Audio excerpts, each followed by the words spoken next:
gari khasaaraadhaan mana baatee milkiidhaan mana si deebisuun ni jirti. Mee dhaggeeffadhaa namichaatiitu haatuudhaaf manaa ba'ee mootii ta'e mana deebi'e. Haye maal fadhiiroo dubbii rakkana santola rabbiiti nama takkee harkataa beekadhu.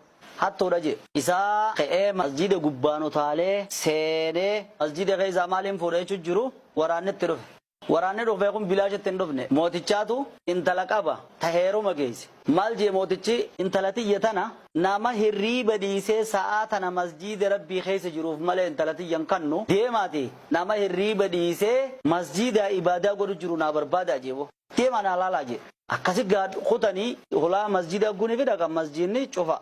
Fidanii gubbaarraan bu'anii dhiiroo ni jiranii janii laalan. Hogguu laalan attichi sagalee dhageenyaan laal waan haatu dhiiseetuma bakka too masjidaami hogguu waraanni ulaan dhagee iblaadhattichi garagaleetuma Allahu akbar jeebar bar wuduu haa'uun qabu yaa hogguun efi seenan hoojan laal jan akka namni narratti hin beeyneef inni kun inaawaa rabbi sodaa ikhlaas awwaa dalaguu keessa sa'aa tanaan masjida seenee dukkana keessa rabbi gabbaru jiraame jedhe cal jedhanii eegan.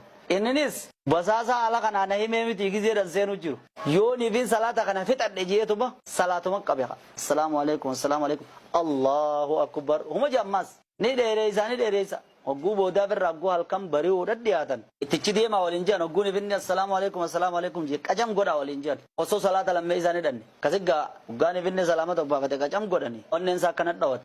Onnee dhawattu tana sodaa rabbii irraa dhawatti seen isaan fuudhanii mooticha geessanii haasaa tokko isaanii wajjin haasa'u karaa kana. Isaanis nama akkana zikrii godhu qabne kana numaa hun haaseessinu jedhanii isachi dhaabanii itti himan. Yaa bulchaa keenya masjiidni inni keessa salaatuudha jiru dukkana. Holaallee akka kana seeneen agarre nuti. Holaalleen cufaadha. Ammas taa'a inuma hoggu takka salaamata obbaafate ittuma deebi'a salaata fixachuudhaaf naan qacam goonee finnennaan awoo jeen. Kagabroonni rabbii ummanni hundira fuudha jiru ati masjida rabbii leeytee ibaadaa gootaami intalatiyyaan seefiin guddise si malee nama tokko haqan godhattu niqaasii godhe kunoo intalatiyya fuudhi jee maharillee anaa sirraa kannaa jeen amma mataa qaqqabee hoggaanii fi mataa qaqqabe nama ni'imaa rabbii gubeeke dubbii saniin gorfamee salaataan an fakkeeyse salaataan silaa lubbuun baasuudha salaat saniitiitu kana naa tahe silaa salaanni dhugaadha akkami jee guyyaa sanirraa toobatee aalima tahe sababa saniin ni'imaa rabbii saniin maalin si hima jannata deemute wanin siin jau yoone fi hamtuudha manaa baatellee